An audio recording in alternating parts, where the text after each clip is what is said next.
What's up, y'all? Kofi Kingston here, and I would love to have a drink with Wrestling on the Rocks, depending on what that drink is, preferably non-alcoholic, you know? How's it going? Tell me why you're James. Soda. I would love to have a drink with Wrestling on the Rocks. Maple syrup. Fella. I would never have a drink with Wrestling on the Rocks. Welcome to the dive bar of the IWC. Welcome to Wrestling on the Rocks, episode 1. Again. Thank you, Marv, for the lovely introduction. I'm at Ref Marsh. I'm doing my threads on the bottom now. I'm at Marsh Ref on thread now. I'm threading. What do they call it? Dripping in thread. With me today to go over, all the stuff we got. Boom, Bishop. What's up, dude? How's it going, man? Oh, I'm here. I'm not dripping in anything. I don't thread because I don't have. Nah, I got rid of Instagram, man. I don't need threads. Really? Twitter's bad enough, you know. Well, that's been my argument for the entire time I've had Twitter. Like from day one on Twitter, I was all like, yeah, it's nice, but it's like pictures. You know what I mean? Like, I'm more likely to stop at a picture anyways, or engage in something that's a picture. So when I see I didn't post as much, and I feel like that's my own bad, but I've always liked Instagram much more. You know what I mean? And so the idea that it's tied in with the thread, which is very similar to Twitter, like, all right, I'll play with it. I'm more likely to mess with it, I think. But I don't know. I haven't done a ton on Twitter in a while because it's felt pretty dead for a long time, and it's felt like a playground for children. My only problem with Twitter is that it moves too fast when you want to engage. It seems like the next thing's always happening. Yeah. Or if you missed something 20 minutes ago, an hour ago, a day ago, you're out of the conversation. So, if the conversation that you are trying to have isn't toxic, you do miss out on quality conversation if you're not around. Because we used to do it, right? Live tweet during shows, pay-per-views, Raws, all that stuff. And now, if you want to go back and talk about a Roman segment, it's like half the population is already shit on it. The other half has already formed some fantasy booking opinion that makes Roman, champion when he's 85 still, So it's like, just missed out on the conversation. Yeah, I don't know if there's. We'll mess with it. Yeah, I feel like that the conversations aren't happening at all. Even when I see people in there, the engagement is never to have a conversation. It's to throw their shit on the wall and walk away. You know what I mean? Yeah. Like whatever it is. Even when we would live tweet stuff, like the engagement was so little as far as conversation went. Nobody was all like, "Oh, we thought this or that," unless we went and said something that's overtly negative, which was very rare. That would get comments. But if you're just saying like this is great for this, or oh, did you notice this? There's not a lot of people who are adding on to that. They just look at it, move on, or like it and move on. No one's like trying to discuss the other side of what they're seeing, you know? Do threads start from a picture post, or it can start out of its own thing and be on its own timeline like Twitter is? Because the pictures I saw, it looked more like Reddit, where you kind of like, you know, like Twitter and Reddit put together, where you kind of migrate through a post. But I haven't touched it. Like I said, I don't have Instagram, so I don't have it. Period. So. Oh. Yeah, from what I've seen on it, it's more like Twitter than you're describing. But okay, I don't know. Well, the only I'm problem on I have with it right now is that for the sake of like Twitter, and I use a lot of reference photos when I'm drawing stuff or when I need graphics because I do graphics for the House of Wrestling and such. If he's got a guest on, 9 times out of 10, like it's one of those go find a photo of this person. Nobody provides their own clear images. So you are almost strapped with having to go through their Twitter and just scrolling through until they took a fucking selfie or something and using that. Now on Twitter, it's really easy to save a photo off of it and at really high quality. At Instagram and Threads, it's locked down. Like you cannot download it. You would need some sort of third-party software or something that's going to rip it or do some sort of weird getting it online so you can inspect it and go through the fucking code of it to pull the photo. Like it's not user-friendly as far as just getting that down. And it's a bigger problem for me than probably most because of the amount of people who politely said the amount of people who think that everyone knows who they are and just think that there's millions of pictures of them out there. There's just not. And so you have to go through their personal stuff to do it. And you're just like, just go take a picture in front of a white wall and send it, you know, like fuck. Yeah. But the amount of people in the sheets, the newsletters that are so like, oh, this is me. You can find a photo of me on my Twitter. And you're like, have you seen your Twitter? You know what I mean? Like there's not pictures of you that are usable. You know what I mean? You think you're clever. You think you're funny. You think everybody knows you. There's no photos of you, dude. It's very frustrating. I stopped doing it. I started telling people like, send it or don't, or I'm going to use a shitty image. But I used to spend like hours scrolling through people's stuff because it was like, who are you? Like I've been on your thing for 40 minutes. I don't even know what you look like. Right. So, anyone who's not posted any picture of themselves and thinks that they're involved in media or broadcasting is just a troll. Oh yeah. You know what I mean? I'm just my symbol. You don't need to see me. That's why if you scroll through your thing, you can see you. Yeah, I'm around there somewhere. Yeah. There's photos on there. I've pulled them before and done stuff with them, you know? Yeah. But the idea that like some of these people just hide forever in anonymity and want to say that they're these fucking broadcasters and stuff. You're like, yeah, no, you're not a broadcaster at all. You're a fucking internet troll. Or you're a podcaster. Right. Well, I troll the masses at Tiva Takes Podcast on Twitter, TivaTakesPodcast.com, all platforms. Getting closer. Looking like late October, early November. So it's been moved a month, but it's looking closer like the show's coming back at some point. So yeah. Before we get into more generalized conversation about wrestling, because I feel like that's what we've been doing lately and having fun with it. That's true. What's in your glass? What are you drinking there? So it's the afternoon, and then we got started. So I had a little bit of coffee that I finished, but new to Casa de la Bishop, cherry limeade Zoe. Yeah, the energy drink ones, they're different, right? I mean, it's not just a repackaging, is it? So there's definitely a repackaging, but they have some other flavors that weren't in the old label. Like the Yeah. cherry limeade one, it was only available in 12 ounce for a while. And now it's in 16. I'll pour that for you. Oh, There yeah. you go. And they do have another flavor that I wasn't familiar with, and I'm still not because I don't remember. But no, so some of the old stuff, like they still have the pineapple coconut and the very berry, the orange, all that shit. So the new look isn't different. No. Okay. Well, there's a tropical punch that I don't think that was available before. It's a light blue can. Well, I mean, as far as flavoring goes, that's one thing. But I'm seeing there's like a peach one that I had, but like I'm trying to remember, or I was trying to discern if it was like energy drink versus whatever the other drink was before. You know what I mean? Because now it says energy drink really big on it. I feel like it didn't before, but I don't know. That's true. No, because then he also had the pre-workout drink for a while too. He still has that, yeah, and I think there's a recovery one too. But they, the Zoe Energy, it's just a relabel. Yeah, all right. But that's what I got. So cheers. Yeah. What do you got? Just having coffee right now. I was thinking about it, and I might want to get back to like drinking on the show because it made it fun. Well, that's the thing. About an hour ago, I was going to do coffee water, and I was debating on like just a little glass of tequila because it's us. Yeah. And then I decided against it because it was only 2:30. Well, now it's 3:30, and a glass of tequila makes sense. But that's true. Upstairs, and I'm downstairs. So that's a good point. Yeah. Steps. Yeah. Something we didn't talk about last time that you wanted to because we missed it was we didn't do a Tears in Our Beers for Draws. Draws passed away.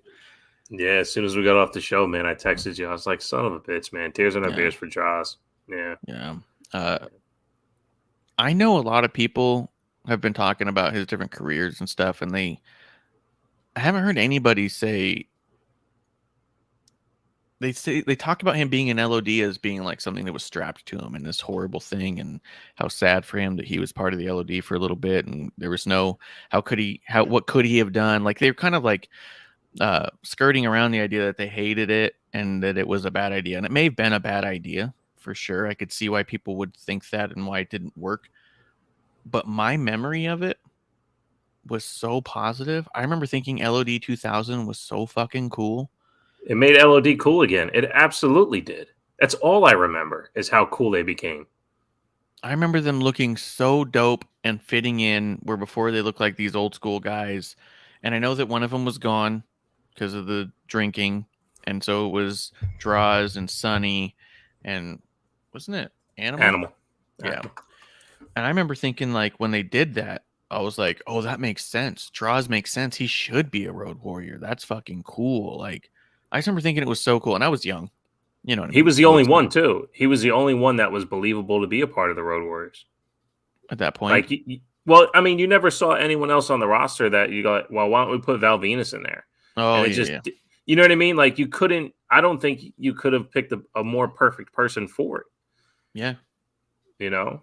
Like Solo now in the bloodline. Like, that's how perfect it is. Yeah. Right? Solo, that about the same amount of experience as Draws when he first started, right? To get thrust into something that's seemingly iconic, you know? Like, the perfect person for it. I thought Draws was perfect back then, man. He was awesome. I was a Draws fan.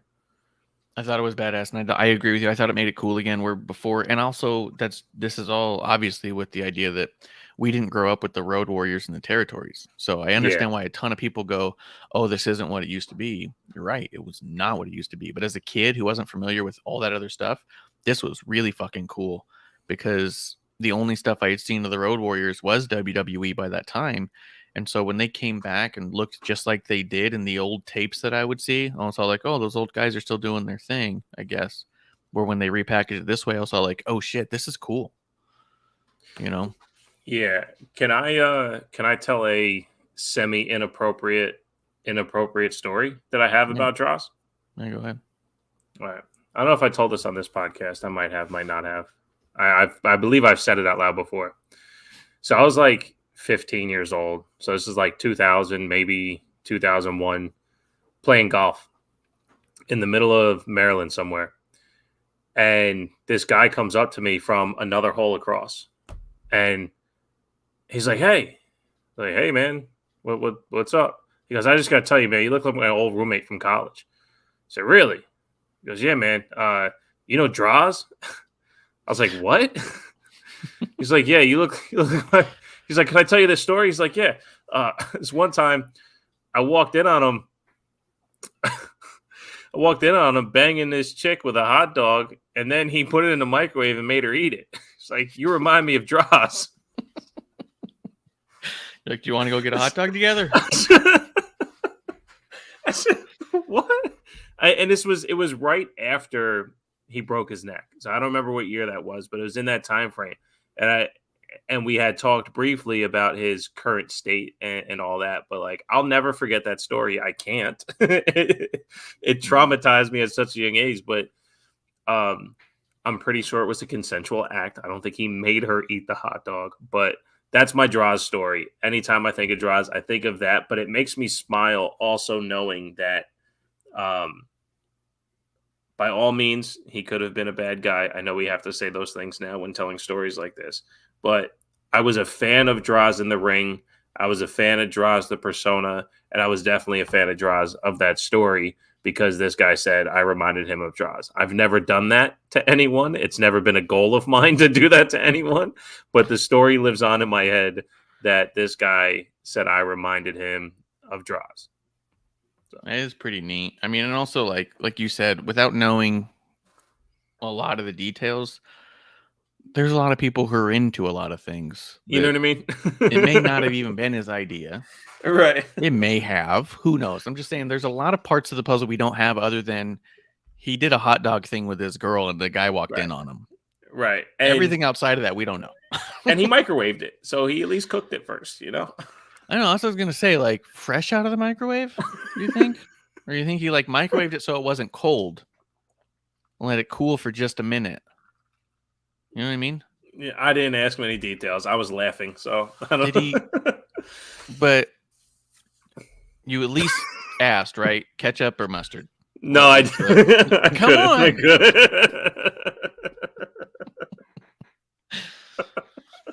Oh, man. So, yeah, tears or beers to Draws. How old were you when that guy came up to you?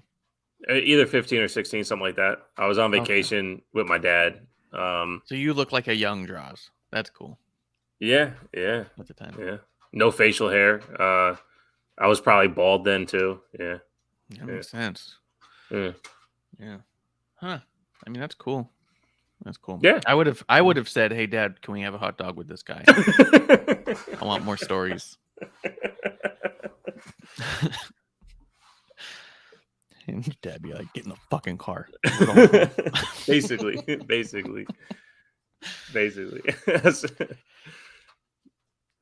And that's and it's a story like that. When I think about Draws and I think about his wrestling and stuff like that, it bothers me that he's associated with the puke gimmick because he was always more than that. You know what I mean? Like, he wasn't like some phenomenal wrestler. He wasn't Brian Pillman, football player turned wrestler. You know what I mean?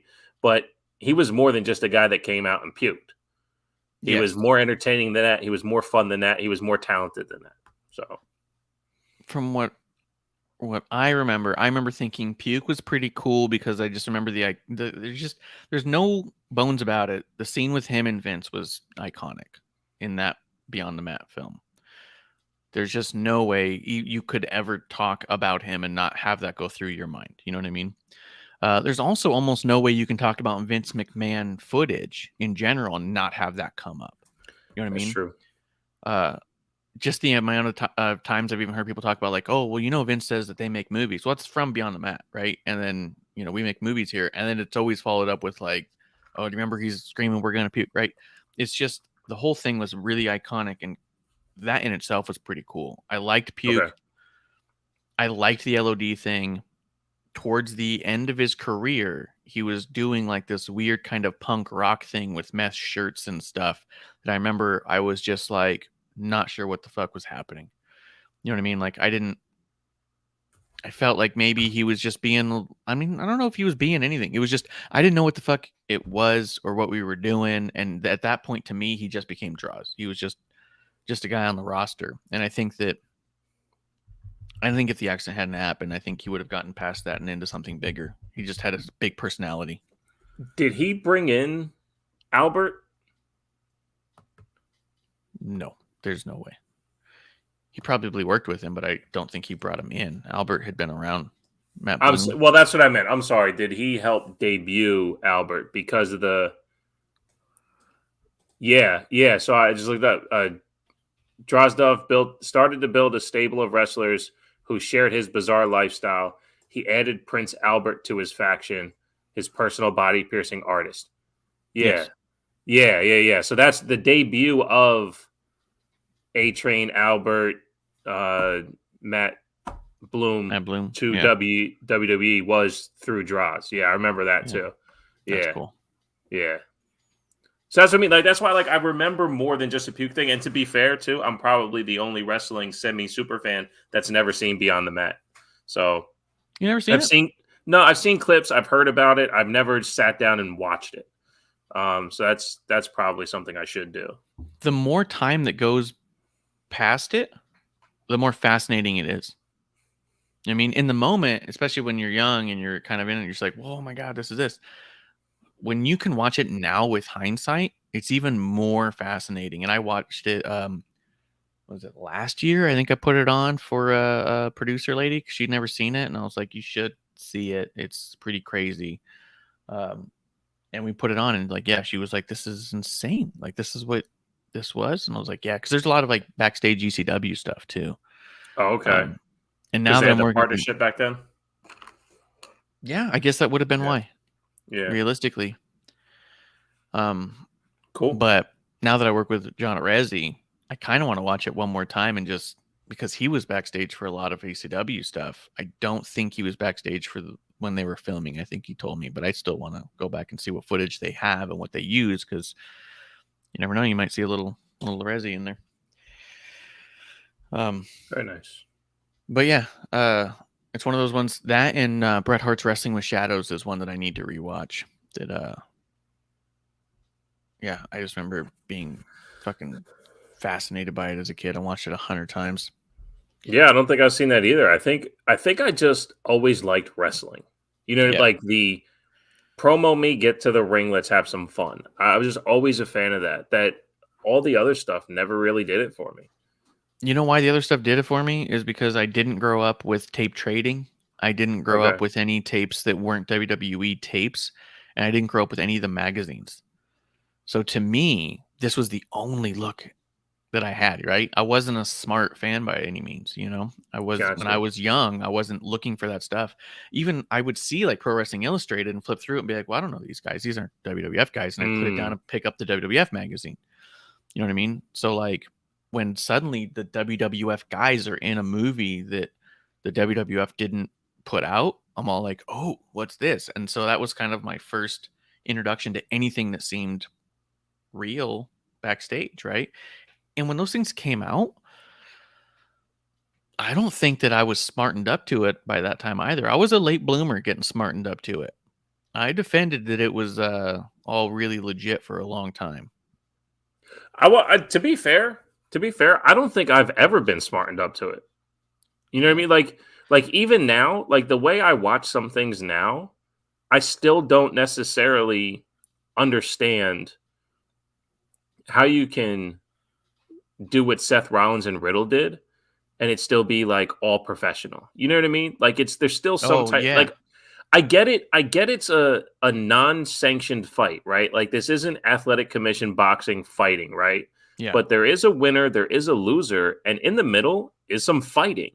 So I don't necessarily like it's going to take a long conversation while sitting in the back of WWE to like really completely get me out from underneath the wool over my eyes. You know what I mean? Because like it just never because there's still moments where it's like, fuck, that looked like that hurt.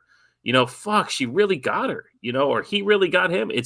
There's something about it that just, it's still there for me. I don't know why, but I cannot look at it and go, well, this is scripted and ridiculous. None of it None of it ever hits me that way. It's really weird. Yeah, there's definitely ones where you do it, and like I think the ones that captivate me the most are like the Seth and Riddle ones where you're just going like, someone's probably not happy that this is happening, right? Are they putting their ego aside? And when you think about even like Brett and Sean, they absolutely hated each other. And yet they were doing all this stuff where they're cooperating and not trying to hurt each other. But it's also, they're getting their receipts, they're getting their licks in. So there is still a lot of gray area about like, at what point is what you're doing professional, but not? You know what I mean? Right. Like right. a receipt is not a professional thing to do. Right. Right. It's just not. If you're all like, oh yeah, you slipped up, or oh, you said a thing that upset me, so now when we're out there on live TV, I'm gonna actually hit you, and you have to not hit me back. You know what I mean? Right. Right. Like, that's not a professional way to handle that, you know? But even so, I mean, I guess a lot of the stuff people really like are not professional in general. Look at all the CM Punk stuff. Everything he said that was off script, and everything Hangman Page did that was off script, that's not a professional way to handle any of that shit at all. So I don't know. Just in Time coming through saying cheers. Cheers to Just in Time. Sup, dude? Sup, Justin? Speaking of Seth Rollins, I'm going to jump around a lot. Yeah, let's do it. I'm here. The Seth Rollins promo he cut in the back with Byron Saxton followed by Finn on Raw. I wanted to talk about that. Okay. What did you think of it first?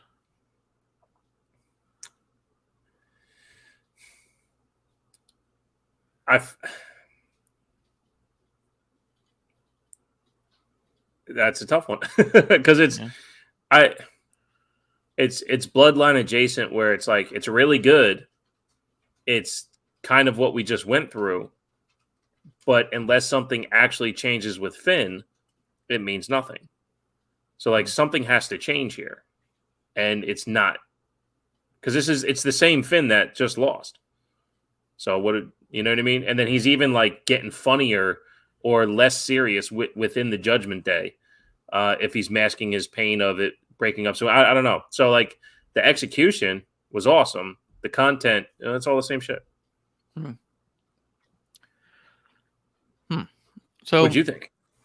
I'm thinking a couple things. I'm thinking they did this entire thing backstage because the audience. They're trying to cut the audience out because the audience is hijacking Seth Rollins promos that make it so you can't even tell if Seth Rollins is even good. You know what I mean? By singing loudly over the other person, you don't get any story told. The only story being told is the fans really like this song. You know what I mean? And then it's difficult to tell everything else. So I feel like that this was a way to be like, okay, how do we do this without the fans? Then it occurred to me that this is like the fourth time we've seen Seth Rollins sitting in the back in some of these interviews. I'm wondering if they've been for a long time trying to, at least the fourth time. I mean, he did a few with Matt. He did a few with Finn. He did a few right when he got the world championship. He did a few on the tournament on the way up.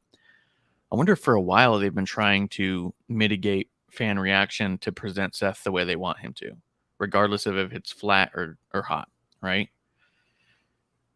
You could see this was probably my favorite thing that Seth has done so far because you could see him being the goofy, shitty character that we've had an awful lot of for a long time with Saxton. And then when Finn sat down with him, that stripped away and it became Seth talking to Finn, you know? And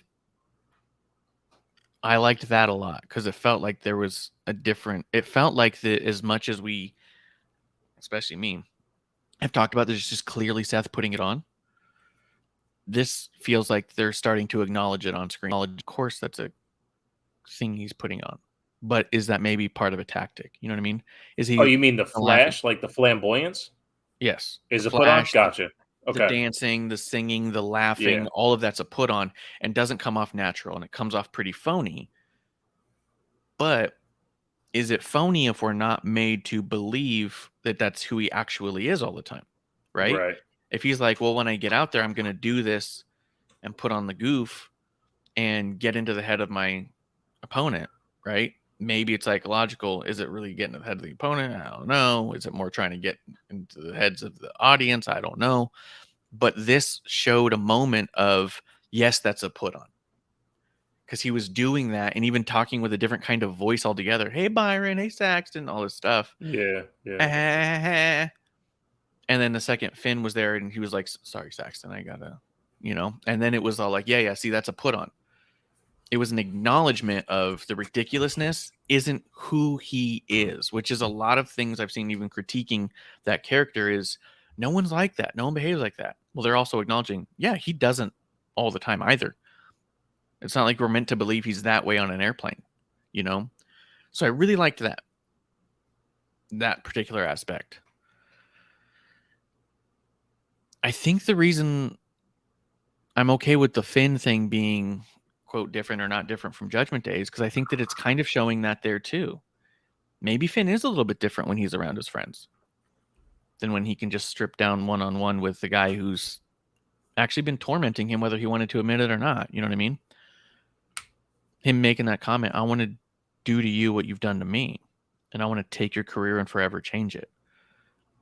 Like when there's nothing you can do about something, you just kind of move on. It doesn't mean that it didn't hurt, and it doesn't still hurt, His entire career was different after that match. He was on a trajectory that just flat out was not the trajectory when he came back. Yeah. And you can point to that day as evidence every time. Oh, 1,000%.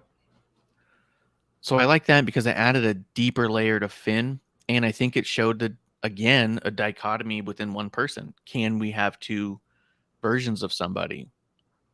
I think the answer is like, yeah, absolutely we can. They're adding layers to Seth and Finn like they have to the bloodline, realistically.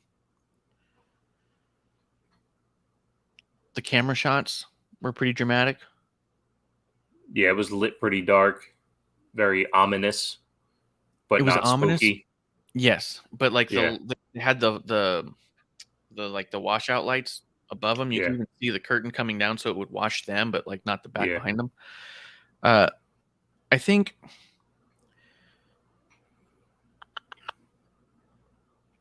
it's starting to become really evident to me, and I wonder like if I'm just kind of a anomaly about it. The way they filmed that, the way they're doing the acting with the bloodline and Cody. I feel like there was someone else out there that I saw it with too. It's becoming really evident to me that, like, I know people have made the comparison, but I think it's becoming evident even in their camera work is that they're trying to present wrestling.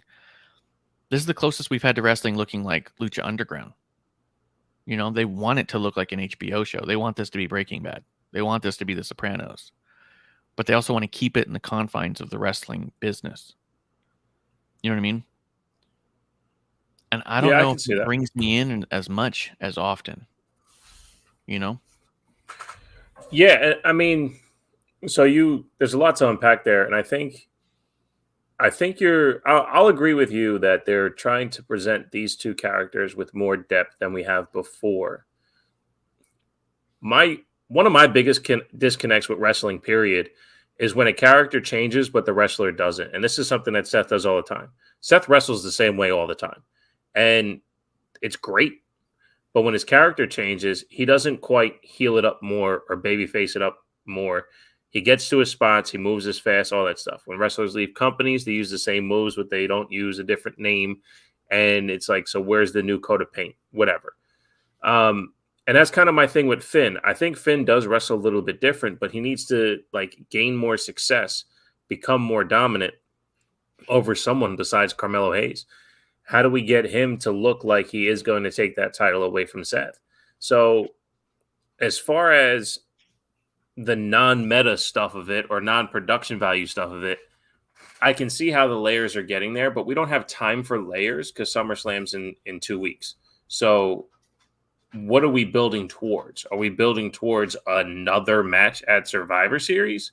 Are we going all the way the Rumble or WrestleMania with this? Or are we getting Finn to a spot where he is going to take this title or lose it with respect? And now they shake hands and hug because holy shit, we had 45 minutes of a classic.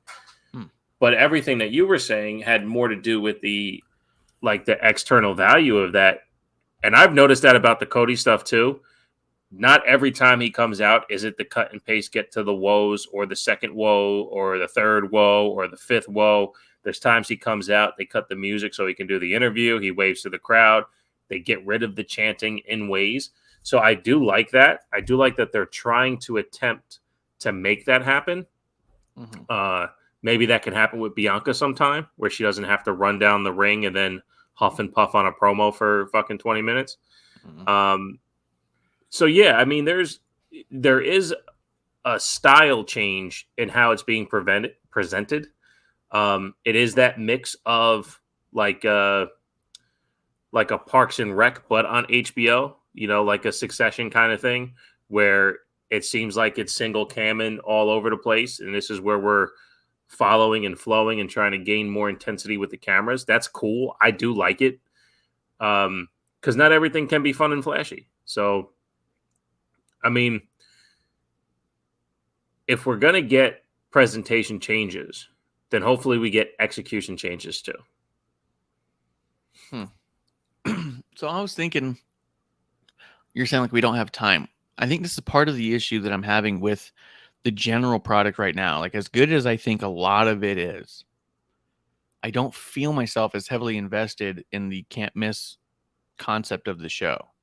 I feel like if I don't watch Raw or SmackDown on Friday or Monday, I can watch them both on Tuesday. And you know what? If I'm not talking to Bishop this week, I might just watch it on the next Friday, or maybe I'll just miss this week and watch the live event as it comes up, because they're doing a really good job with keeping you up to date with the highlights, but in that HBO fashion.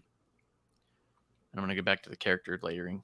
In the HBO fashion, they're filming 4 video packages that are already scripted. Like, they've already written out, we need a video package that shows this moment. Make sure the camera gets Jimmy kicking this side. Make sure you cut out Jay over here. He's got to be over there because we need to, like, it's already so scripted out that it's really evident as you watch. This is for the video package. Right. Some of the lines they say don't quite fit necessarily and everything else, but they really hit the one line. It's because that's the line they need for the video package. Everything else was to just entertain you while they got to the video package part, right? So I'm starting to find myself feel that, like, I don't think I have to watch every single moment of every single thing. I started watching the Hulu versions, and I'm not, for 1 second, 1 second this week, I'm not going, oh my God, what am I missing? I go, okay, that was a good amount. You know what I mean? Like, I feel like you can watch the highlight reels now. I know that meant that I missed the Alpha Academy versus the Vikings, but I did already see some of the YouTube stuff of it, and it fucking is cool, man. Those guys are great. I would have assumed that wouldn't have been on Raw, but it was. Even Riddle and Gunther on Raw, I was like, that's crazy. But at the same time, the product feels so hot right now that it feels to me like if they're in your town, you fucking have to go. Oh, yeah. You know what I mean? Absolutely. Like, it feels can't miss no matter what is in your town. But it doesn't feel can't miss whatever's on the TV. Is that weird? It's as you're saying it's really weird, because if they're altering the presentation of Cody based on, like, let's say excess crowd reaction compared to the story they want to get across, and they're changing the presentation to Seth because of excess crowd reaction and the story they want to get across, that means they're listening and they're trying to put on the product to get you to, like, pay attention, right? Like, when we get to Ronda and Shayna of it, the presentation of them on Raw this week was fantastic. And that means they're fine-tuning the stories to make it all make sense. So they're doing a better job at programming what's happening and getting you to want to see the things happen. Yeah. At the same time, making it not so can't miss on TV, but damn, they're in town, I gotta go. It is really, really weird, because they're literally producing a better show. It's just not can't miss. It's really weird. You know why? I think maybe this is what I was walking myself into inadvertently all along. Because nothing on HBO it's all on demand. Breaking Bad was on demand. Like, I want to watch when it comes out, but if I miss it, I'll just avoid spoilers and I'll watch it when I get around to it. It feels a lot like those shows. Yeah, let me ask you this: if Raw and SmackDown were on demand immediately after it end, and it was the full show, would you watch it every week at your own leisure? I do Or now. would you do like you just said, like you would just binge it, like oh, okay, I got a free Saturday. Let me watch 3 episodes of Raw to get the story straight. Oh yeah, exactly. Yeah, Yeah, yeah, yeah, yeah. They're making it a lot like HBO style shows, yeah. and it's starting to feel that way as a viewer. Where Mm, when Game of Thrones was on, I fucking loved it, and we couldn't wait to watch it. But at the same time, if I was out or whatever and we missed it that Sunday, it was kind of like, oh, on Tuesday, oh shit, I got to do that. Succession, we watched on Tuesdays and Wednesdays all the time. We go, oh yeah, shit, I got to get to that because it's maybe because it's starting to feel so produced like those shows, and it's starting to feel like a scripted thing that's leading towards a different thing. That the payoff is the only thing that feels like you really got to make sure you don't miss that. right, Because right. I've been trying to figure out why I feel a little disconnected on some of the stuff. That's great, and it's because I was disconnected all those other HBO shows too. As much as I liked So them, yeah, does it feel like I don't necessarily mean it this way, but does it feel like they're doing too good of a job I at think so. producing it that way? I think so. Yeah, in a good way, maybe in a bad way for me. But I've been trying to figure out where's my disconnect because it's great, it's hot. If they came to town, I wouldn't want to miss a single second of Right. any of these people.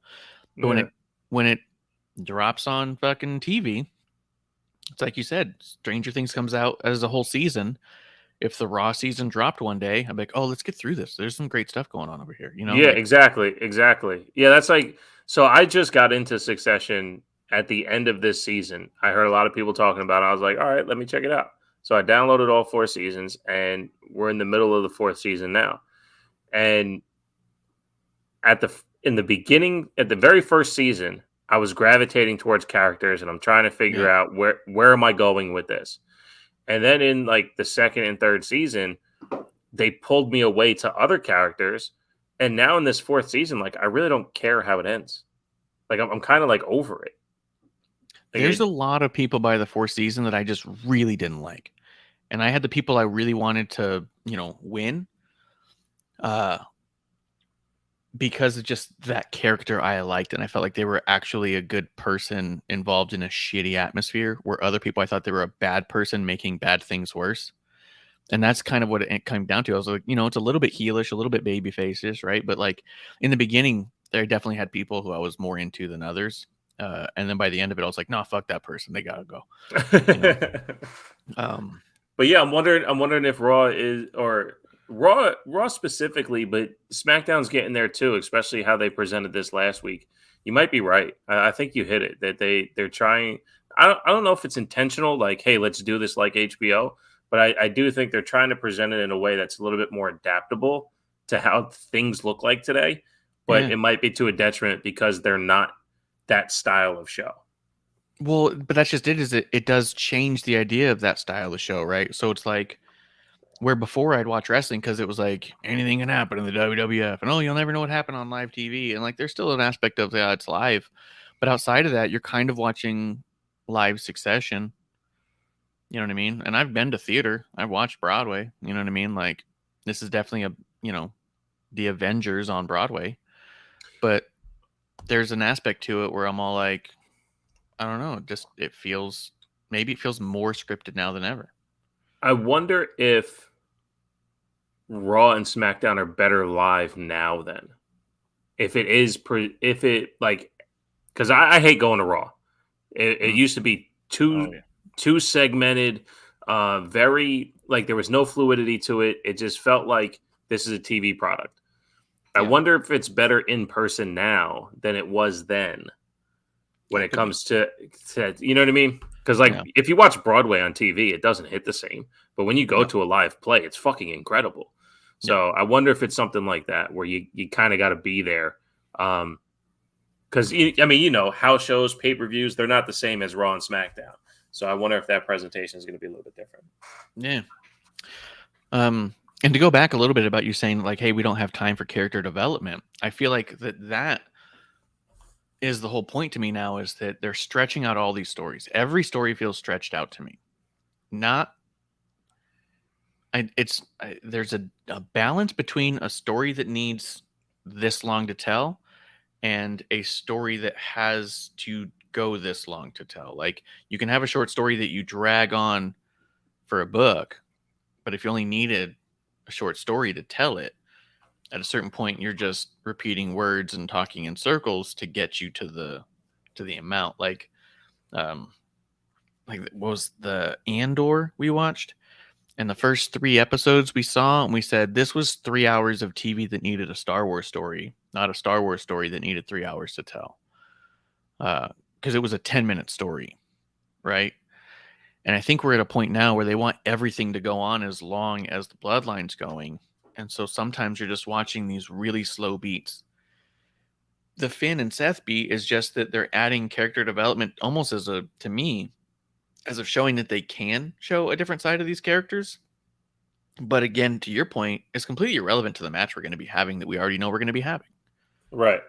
You know, Right.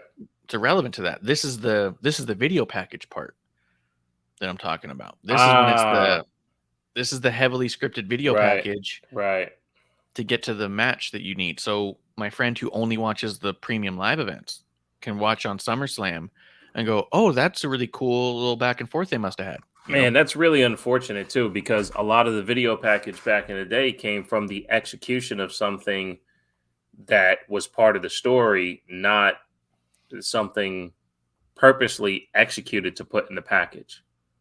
You know what I mean? Like, here's your story, go execute it. Holy shit, Austin said what? This has to now go into the video package. Where this, like you said, this part of this is going to be in the video package at SummerSlam for sure.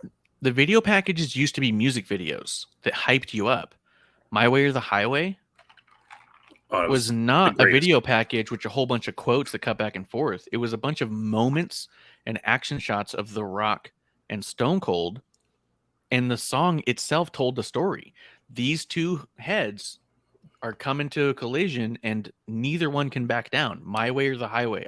The way they edited that fucking thing, I'm getting goosebumps thinking about it right now. Exactly, because it was a music video that hyped you up for the match. Now they're playing movie trailers to get you interested in the story that will be within the match. Right. Like, watch every Bloodline match. We've talked about it before. It's going to be very slow in the beginning, and then the last 5 minutes is going to be can't miss. You know what I mean? And it's about how much of that detail you're willing to kind of sift through and wait through on how invested you're going to be in there. I love it to a degree, but there's also a certain point where it's all like, all right, the Bloodline's coming out. I've got about 10 minutes if I need to go grab something or run to the bathroom or get my snacks ready, because the match isn't really going to pick up for about 15 minutes. You know what I mean? I was thinking about the Bloodline the other day, and I was going to text you. I figured I would wait till we get here. Remember, like a year and a half ago, 2 years ago, when Sports Beard was like, I'm fucking sick of the Bloodline. You need to get this off my TV. Yeah, he doesn't like watch almost at all now because of it. Shouts to Beard. Yeah. The Bloodline's still going strong. It's insane.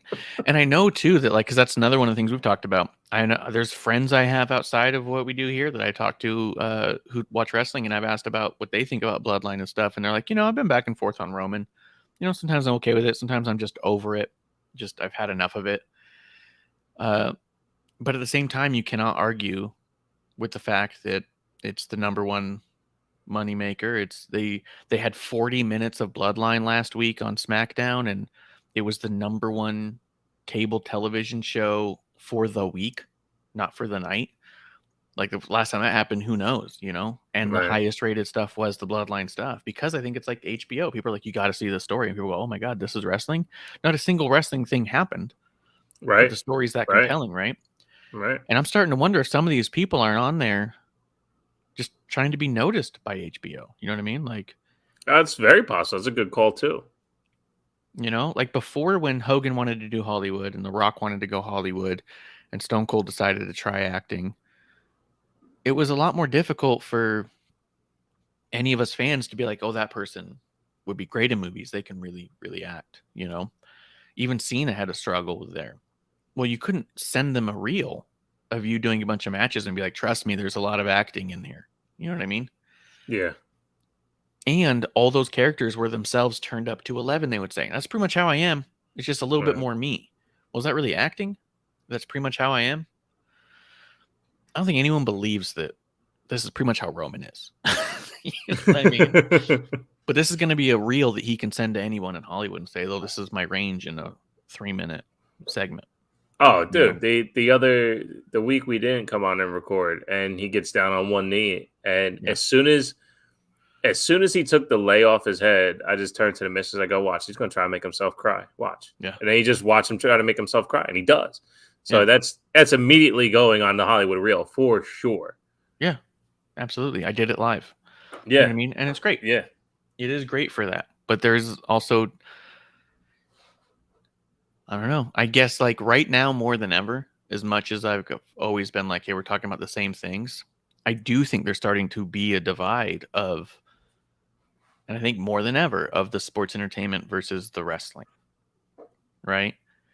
Within the company or the company presentation itself? The company presentation itself, and even like with AEW, you can easily say there's so much about AEW that is sports entertainment. So much, right? But when you watch it, you definitely don't forget you're watching a wrestling product at any moment. WWE's gotten kind of farther away from being a wrestling product. Yeah. You know what I mean? Yeah. Like it's absolutely. So I don't know. It's kind of neat. But at the same time, like when I watch the AEW stuff, I'm just like so not interested. Well, and that's honestly, it's been my problem with really, and I'll say this for the most transparency I can have. First problem I had with AEW was Hangman not winning the title. The second one I did was how fast they turned MJF on Cody. That was when MJF and Cody were doing their thing and the mentorship and all that. I was in on the story. Yeah. Watching the ability of this thing to grow, this mentorship, because I mean, at the time, MJF was 23 years old or something like that. Yeah. Let this story go for a year and a half. I think it went for like 3 months tops. I was like, what am I'm not invested on the turn. They just got together 3 months ago.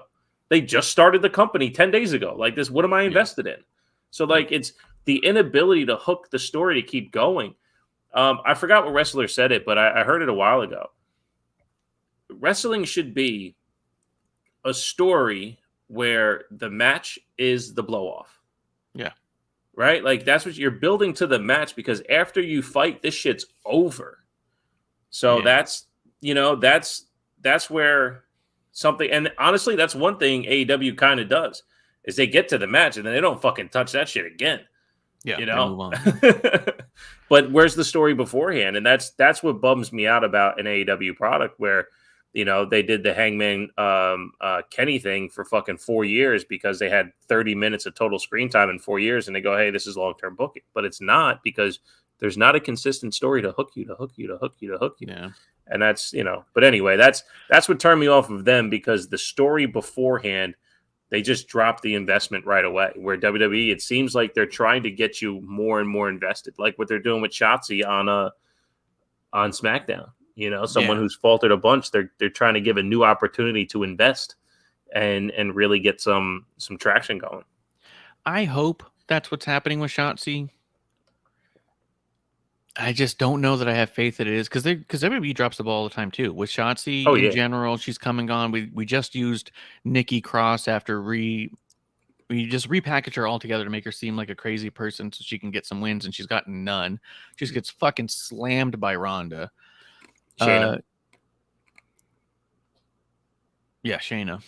But then when I look at Shotzi, so the reason she's shaving her head is because her sister's going through chemotherapy, and she wanted to do it, for her sister's sake. So I wonder, my concern is they're doing this just to explain why next time we see her on TV, she's bald. They wanted to allow her to do the thing for her sister because they care. And my fear is that this isn't a launching pad for Shotzi. It's just to describe why the jobber looks different next time. You know what I mean? No, it's right. It sucks though, because I've said this about Shotzi from day one. It's almost a perfect character. Her character itself is fucking amazing. Yeah. All the other execution fucking is not good. Yeah. And the reason why I got so into the shaved head is because it fits the character so fucking perfect. The way she shaved the head fit the character so fucking perfect. Gotta land the next phase. Gotta land the next. It was one of her best promos. I mean, it was one of her best pre-tapes. That was a little over edited too, and it was also one of those moments too where like they kept zooming in and doing this, and I'm in control, to the point where you sound out of control. Like, so I wasn't sure exactly what they were hitting on. Are they trying to say that she's actually crazy, or are you trying to say that she actually doesn't give a shit? And you know what I mean? Like, is she crazy? Is she delusional crazy? Right. Like, I want to see more because I want those answers to come. Right. But like you said, if we see more, is it just another job? Yeah. And the other thing was that as they were filming it, they were doing these camera angles all over the place, and it was popped up like on the screen as though she was backstage right now. But the way it was filmed was like, no, this definitely happened a week ago. Right. You know what I mean? Like, yeah, they did it in a way where it's like, hey, Bailey. And then there's all this stuff. And then like she's talking into the camera, and then the camera hits a different angle, and now she's talking off into nowhere. And so it was a little bit where I was like, what are they trying to portray here? And all it was, again, I think, was a trailer. You know what I mean? This is where I say, like, I don't think I've ever been smartened up. In the minute there where I connect to the character, all that shit doesn't even cross my mind. I completely just don't even care how it started or the style in which it was presented. Because I get what you're saying. Like, it was definitely like, hey, I'm in the bathroom right now with a selfie showing you that I'm going to shave my head, and then it goes into 100 camera cuts. Because I was so connected to the character and this particular presentation of it, where I was just like, all right, I'm in, I'm sold, done. I don't have to think about the rest. I'm just focused on the character. Yeah. Yeah, and I hope they use it as something big. Like, I mean, her being in a program with Bailey could be the best thing for her, right? I also think that Zelina against Bailey happened on SmackDown just because Bailey had to be out there for this, and Zelina needs to learn to get better. More, yeah. Not a bad thing. Not that, like I've been saying before. I mean, I said it on Medusa's podcast. I think Zelina's been noticeably better every time she's going out there. You can see she's putting in a ton of work, and it's coming across. I think this was, let's two birds with one stone here. Get Bailey out there in a match. We'll get Zelina out there to learn from Bailey, right? To do the same thing with Shotzi, put her in a proper program where Bailey, with maybe she gets 3 or 4 matches out of her and go from there. Maybe that could be a launching pad for her. But I think they're also missing the boat on other, and I hope they don't just like have her start jobbing out. Just, here's our bald jobber now. Right. The Charlotte Flair story makes no sense to me, or they're just missing it, because so Bianca comes out, I'm going to beat Asuka tonight for the championship. Charlotte comes out and says, whenever you beat Asuka, I'm going to take that title too, or whatever. I mean, I couldn't tell why. But then Charlotte comes out during the match to stop Io from cashing in. But she's also like getting in the way of Bianca just having her match. I can't tell the point of Charlotte here. Is she afraid of Io? Are they not? Because they're just not telling the story on why does Charlotte give a shit who the champion is. It's never mattered before. She's always said I'm on all comers. She's still terrible at promos. She has no idea how to be a good guy. Yeah, I can't even talk. I'm so flustered. I can't even talk. Okay.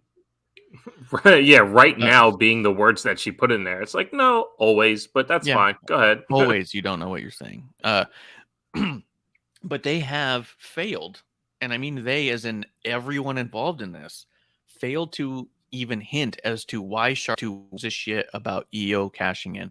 They should be telling the story that Io is a threat, that Charlotte knows she can beat Asuka. She believes she can beat Bianca. She has no belief that she could beat Io, especially not with Bailey ringside. Charlotte doesn't have any wins over Bailey, right? Why aren't you talking about how, or Io, because they've... Oh wait, Io won the triple threat. The triple threat. Io won, but she did it by pinning Rhea. Yes, But that's a story you can tell. The only match she's had with Io came out on top. Yeah. Every match she's had with Bailey, Bailey's come out on top. And if Charlotte's ever won one from Bailey, it's a 1. Yeah. You know what I mean? Like you're talking a dozen to 1. Like I can't remember any Charlotte win against Bailey. And I know that for a while that was actually the story, that Bailey had Charlotte's number. And for me, I loved it. It was like my favorite, can't be beat by Charlotte, but you should be telling the story here that Charlotte's never beaten Bailey. Charlotte's been in one match with Io, so she knows what she's up against, and she did not win that match. The idea of the two of them together in a match against Charlotte, Charlotte's afraid of this. Charlotte feels like that is potentially a mountain she might not be able to climb. However, she knows can beat Asuka. She's the one who ended the streak. She believes she can beat Bianca because she just thinks she can out athletic Bianca. And she may have even beaten Bianca. I remember that Bianca and her had a match once. And I wouldn't be surprised if Charlotte won that one.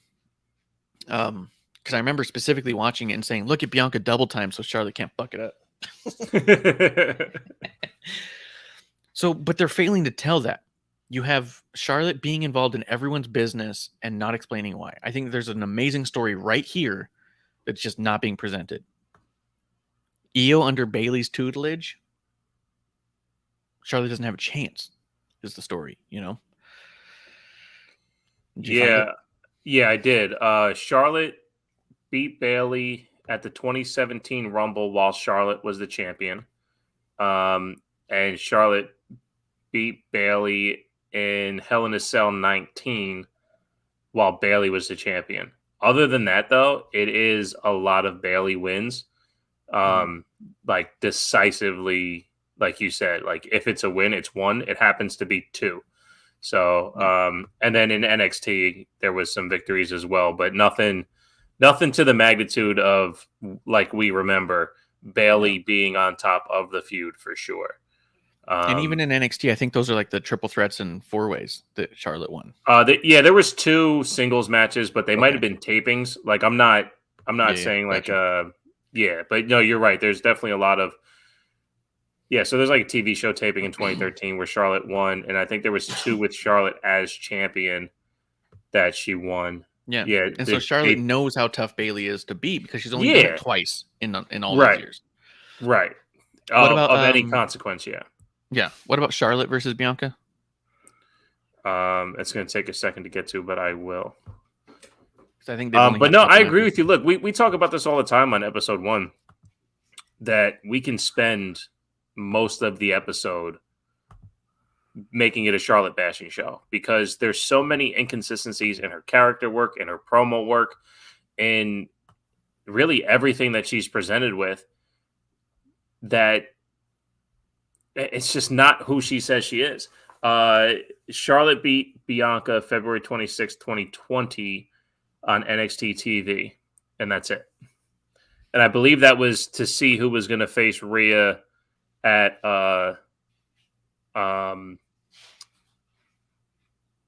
Takeover. At Takeover, it was Takeover Oregon or something like that.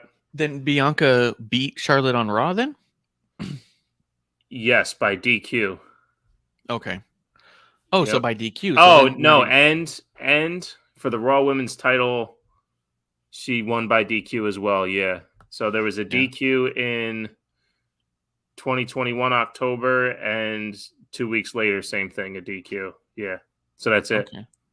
They've had 3 singles matches, 1 on NXT, Charlotte won by pin, and 2 on Raw that Bianca won by DQ. So that's also the story you can tell, that Bianca has never beaten Charlotte clean. So Charlotte knows she can beat Bianca. Obviously, Charlotte beats Asuka all the time because that's how they want to do it. And then she has a hard time defeating Bailey. She's only been able to do it twice ever.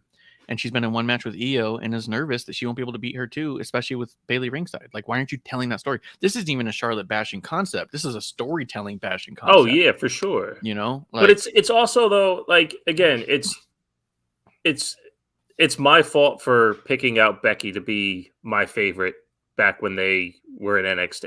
Like, Becky's my favorite. So it's my fault for that. Because if Charlotte was my favorite, like a lot of other people, I would find the reasons why she says she's that good. But I find the reasons why she's not as good as she says. But there's also, to me, blindly, I would hope, Charlotte has a lot to improve on. Becky on Monday cut a promo, as they say. Yeah, let's go to that. Like nothing you have ever heard Charlotte say.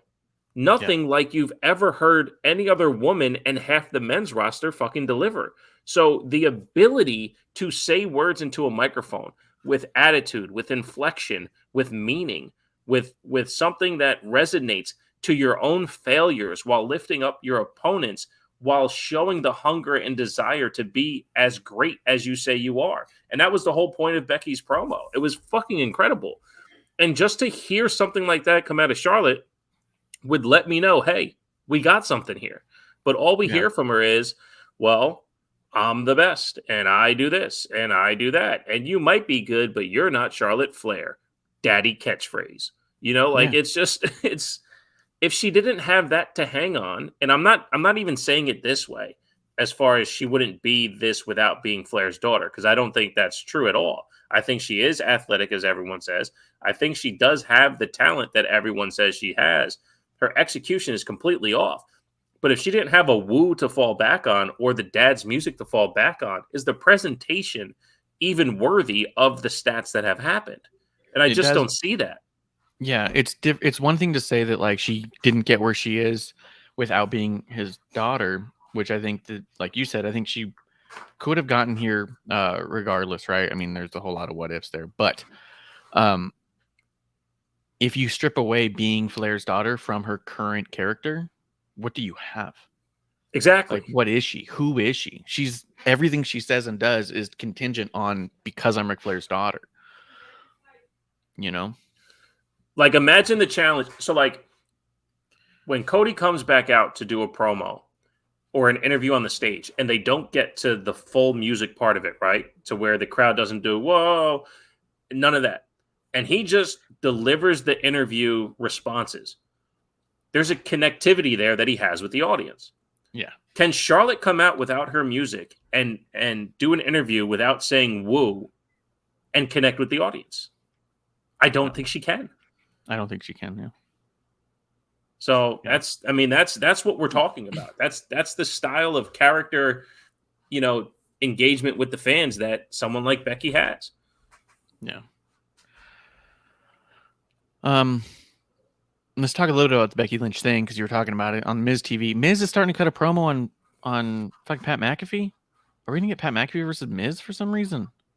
Well, we got that at WrestleMania already, but no, McAfee does it on Miz as well.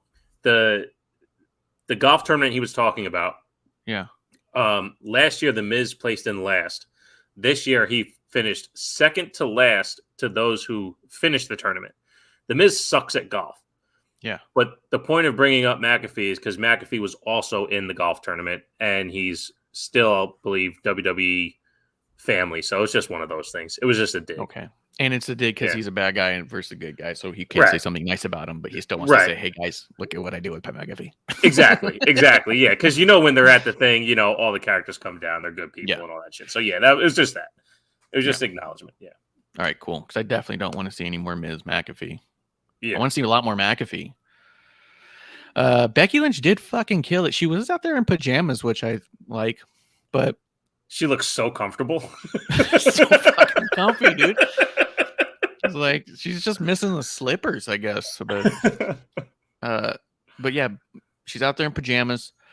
Okay,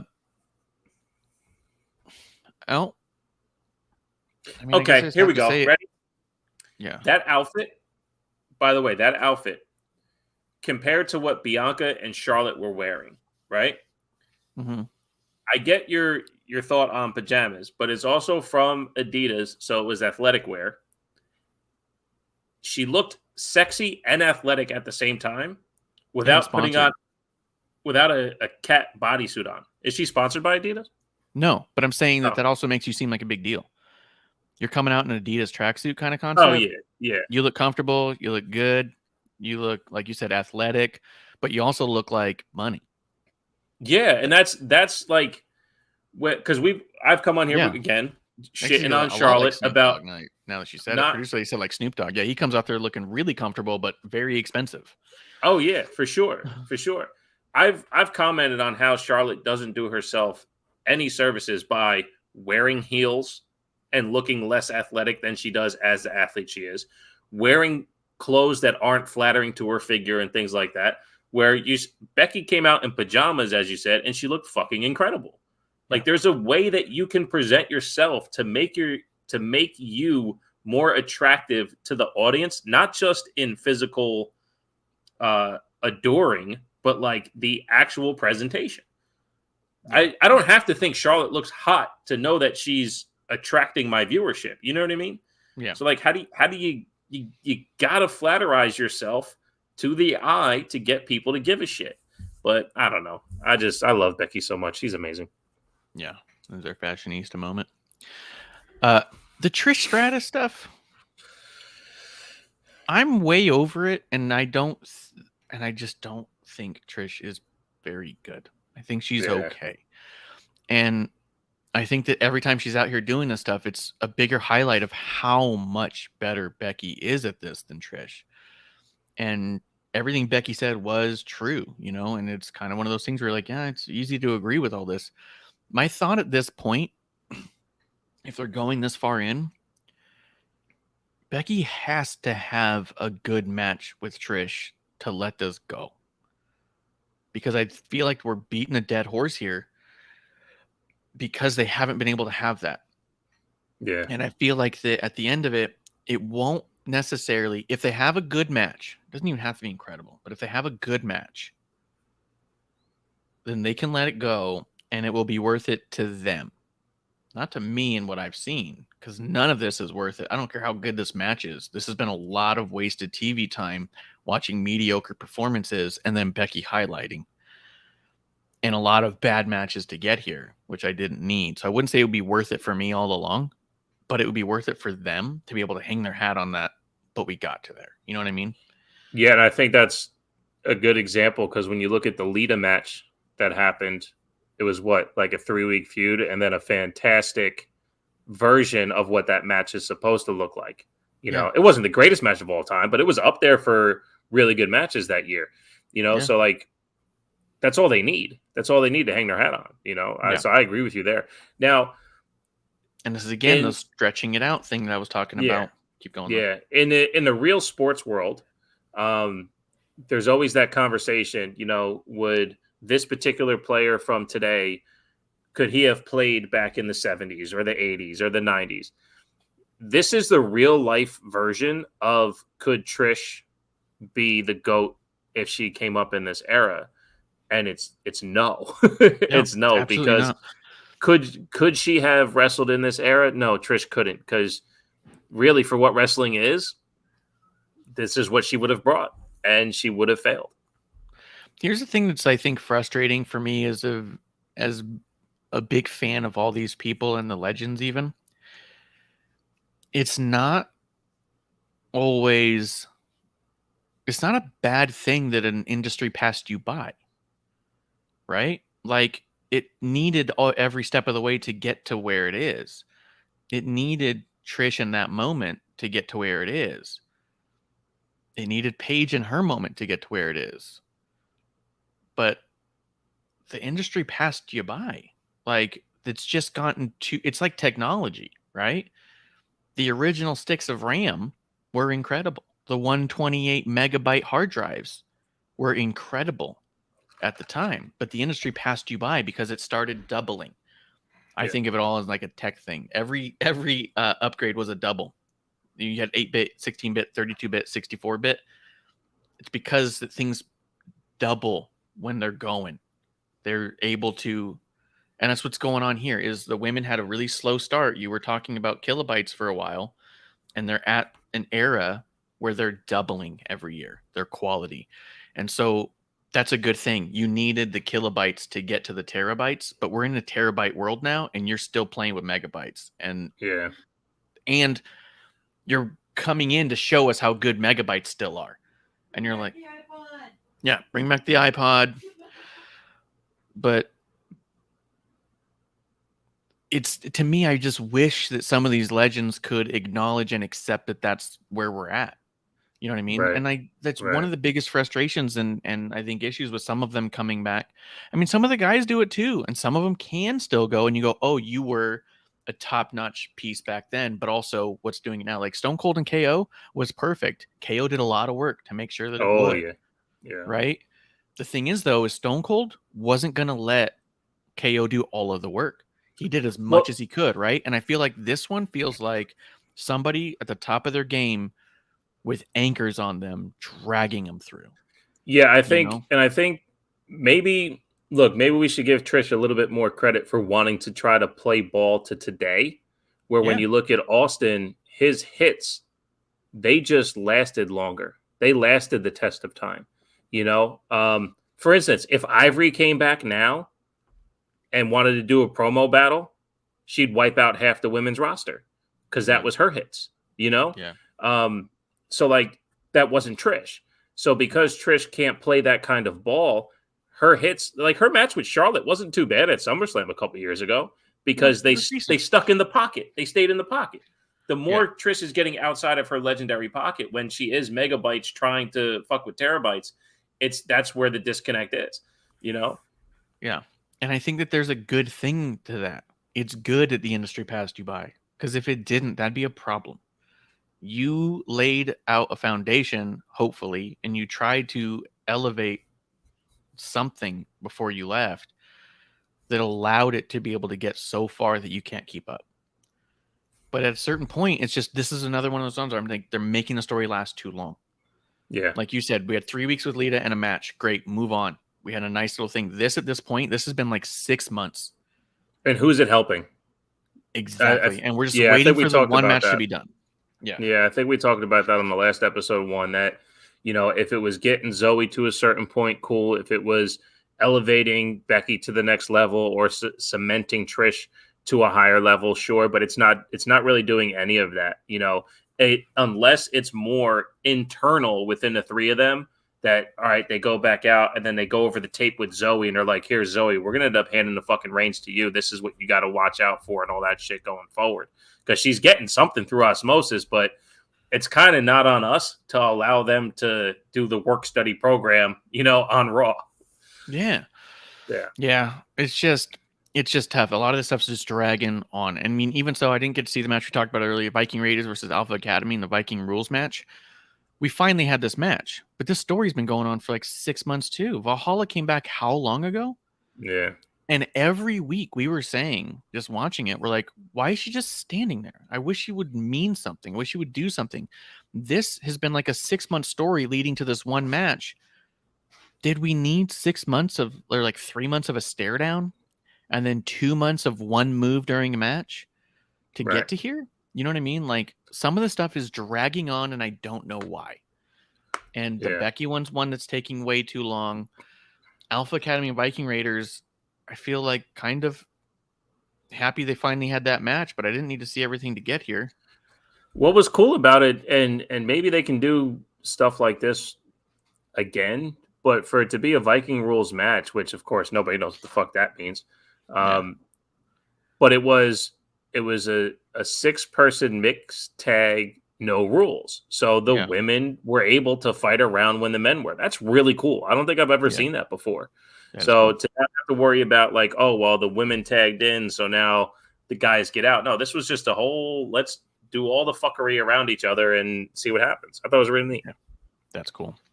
It is one I'm going to go back and watch.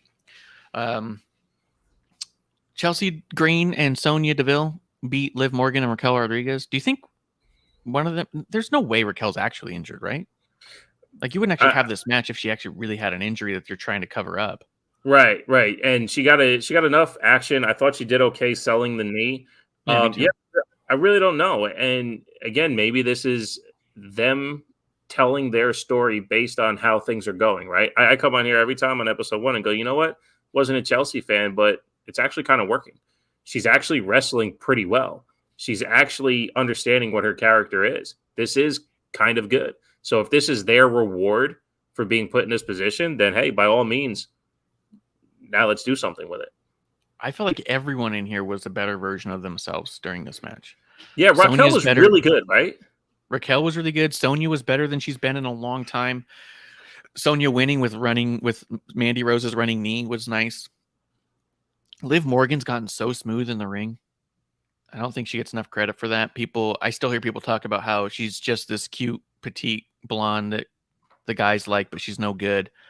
I heard someone recently telling me, it's like, man, Ronda Rousey got the shit end of the stick because she ended up in a program with Liv Morgan, and that's just nothing but dead weight to carry through a match. And I'm like, that's just not the case. Like, Liv Morgan's gotten so good at this point. She's so smooth. Again, Chelsea and Sonya and Raquel, they all did awesome here, and I was really surprised by how smooth everything went, to be honest, because I was like, oh, here's a few people who've had a few clunky matches here and there. So smooth. So The only thing I didn't like, and I'm sure it's a safety thing or not, but the unprettier isn't quite. It doesn't look that good. So I don't know if it's how Liv is doing it, because I remember like Christian was the first one I saw to do the move, and the head used to be pointed at the mat. And I would imagine for safety reasons, they don't necessarily want that to happen. But, that's just the only thing. Other than that, yeah, I'm telling you, man, I think they did great. And again, this is after the match I have the problem, but this is yet another tag team winning the titles going, and everyone needs to watch out. Watch out for what? Yeah. So they got to make them mean something now.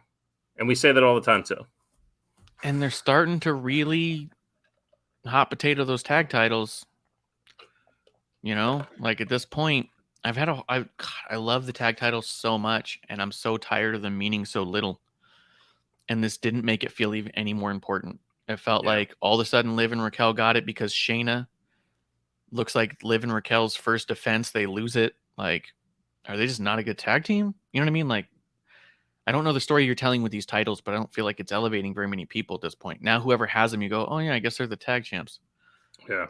Doesn't seem to ever mean anything. And I think that Chelsea and Sonya will be obnoxious with them, and that's cool. But I hope that we could do something with this. It's my only concern is that please make these mean something. Yeah, for sure. For sure. And that was the one thing that rubbed me the wrong way after the match, was that they had that same standard promo. I do like the fact that Sonya was basically telling Chelsea, shut the fuck up, you're talking too much. So maybe there's a little bit of, now we know who these guys are, turning into that real not fire and desire, but I guess kind of that aspect of it, but yeah, no, it was cool. It was cool. And I give them a lot of credit, because I tell you, I'll come on here and I'll shit on everyone, but everyone has a chance to win me over. And Chelsea Green really rubbed me the wrong way for a very long time. And she's doing a great job at making herself a quality character and a really good wrestler. So yeah, she's done a lot of work. Definitely. She's come very far, dude. Was there anything else about the Shayna Ronda stuff you want to throw out there? I thought that I was executed really well. Yeah, and that's again to the production point of it. We saw what happened. Shayna turns on Ronda. Ronda comes out like, "Why did you do this to me?" We get the explanation, and then they flip it. They flip it appropriately. Ronda wasn't executing on the babyface side.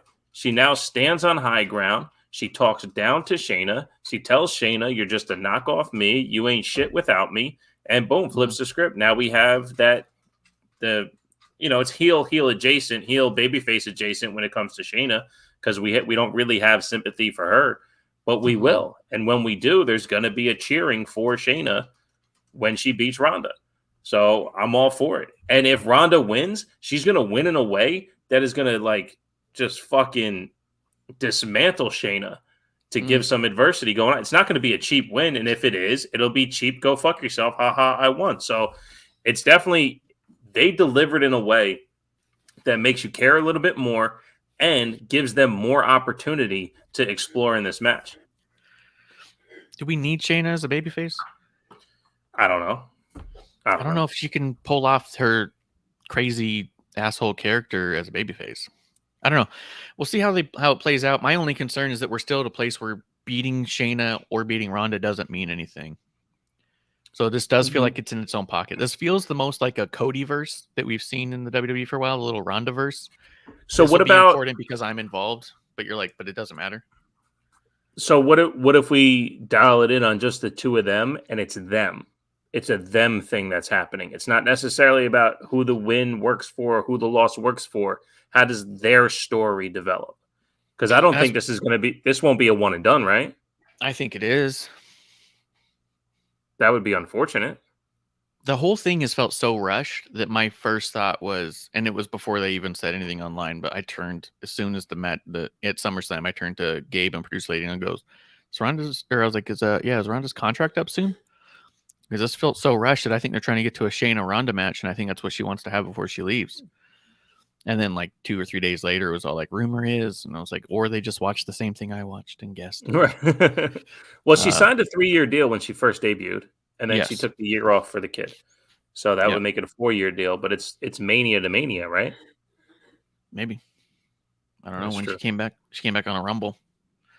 That's true. So, and she debuted on a Rumble. Yeah. So maybe it's Rumble.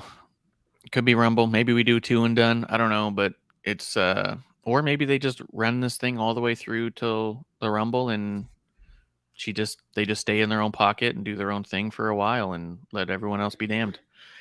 Well, again, so what are the chances, though? Yeah, I was going to say, what are the chances, though, that if this does last longer than this, we do have a definitive of who we like and who we don't like? Do you think the two of them can get there just playing off of each other? I think between the two of them, they're going to take it to a point, honestly, where when Ronda's done, people go, oh, man, what could have been with Ronda? I think people are going to want Ronda back by the end of this, where now they want her gone. By the end of it, people are going to be like, no, she's good. You know? Yeah, because we're going to get the most natural Ronda we have, the least produced Ronda that we can get. Yeah, I can agree to that. Was there anything else Bloodline you wanted to mention? I like Solo's shirt with the fucking thumb on the back. Yeah. Before we do let's do this. Let's go back because we only got one more thing on Raw that happened, and then I'll mention one thing on SmackDown, unless there was something else you want to. Cody Rhodes. How are you feeling on Cody at this point? They're doing a better job of dialing him in. Like I said, I think they're honing in on the presentation of him a little bit more.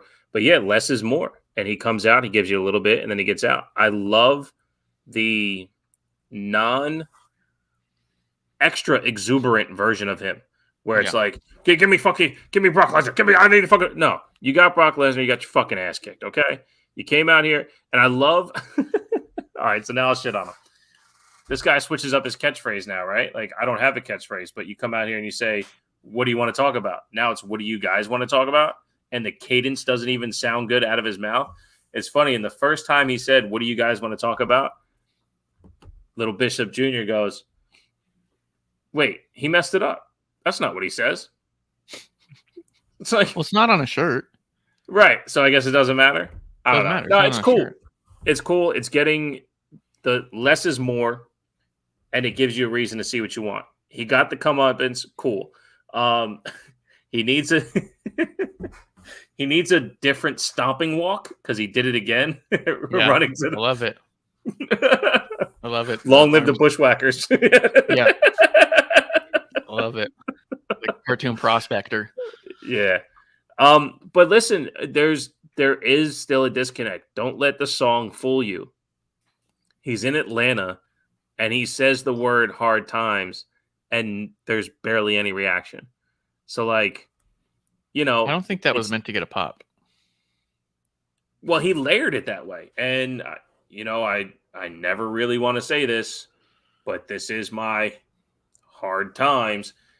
And, I mean, fans chew on everything that you serve to them. And he served it right there, and they didn't bite.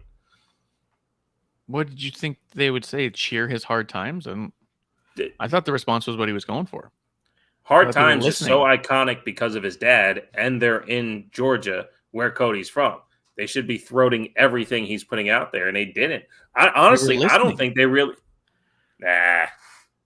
I don't think they were trying to hijack his promo. I think they hijack other people's stuff. I don't think they hijack Cody. I didn't buy it. Because I think he left the room for the listeners to speak, and they didn't. Kind of like when a comedian waits for a laugh. That's how I felt. I felt like he left the room for them to respond to him saying hard times, and they didn't. We'll have to go back and see. Let's see. Grim Reaper says, love that Cody got F5'd in front of his mom. Dude, on the House of Wrestling, they posted a thing that the headline of it was Brock Lesnar assaults Cody Rhodes in front of his mother. It was all like, I was like, that's so clickbaity. It's so funny because it makes it sound like it was at a restaurant or some shit. Right. It wasn't. At the school bus stop. Yeah. I also loved that on there's clearly a whole group of people there for Cody in the front row, and they were just not actors. You suck. You suck. Yeah. They're trying to chant, watching their uncle get this ass handed to him, and they're all like, you suck. You suck. Like, let's get a chant going. Another problem I have that's related to real sports. When the other side is winning and you are losing, it is actually not true for you to say you suck. Yeah. Brock Lesnar doesn't suck because he just beat the shit out of Cody in front of you. He doesn't suck. He's actually really good at beating up Cody. Look at it. You know what was a better response when I think about it was Lacey's kid. Because remember she looked at Sasha and just yelled, I hate you? Yeah. That makes more sense. You're kicking the shit out of my mom. I hate you. Yep. But you suck is not, doesn't make sense. Yeah. I was watching it and I was like, and then the camera would pan over to the mom who was just like, this fucking guy. I would love it. The argument could be made that she's seen everyone in her family get their ass kicked a lot, so she doesn't get as emotional about it as others might. I wonder if they can get her to respond to Cody being such a fucking idiot. I told you to do the mom thing. I told you not to call him out, Cody. You just called it. You had to call him out. This is your own doing. Yeah.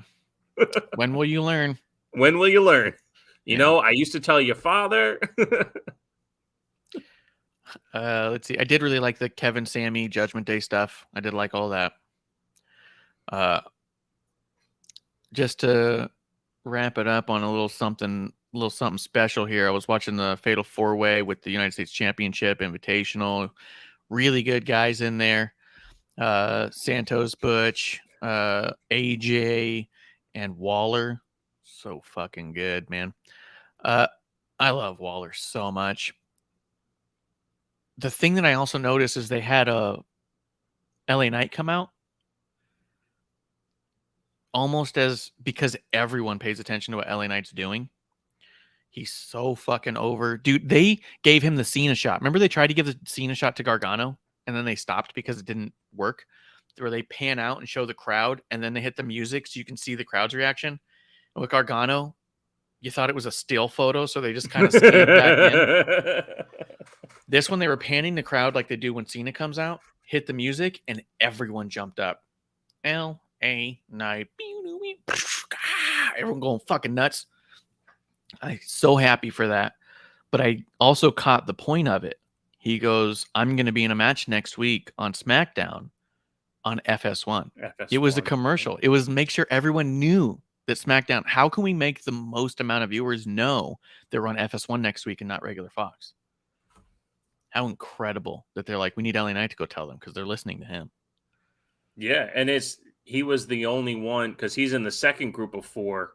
It was Rey Mysterio, and honestly, I forget the other 2 because at the end of those 3, LA Knight comes out to say, "Yeah, I'm in that match too." Yeah, he's nailed it. He's absolutely locked in, and I like the fact that again we're getting a less is more, where he doesn't have to let me talk to you.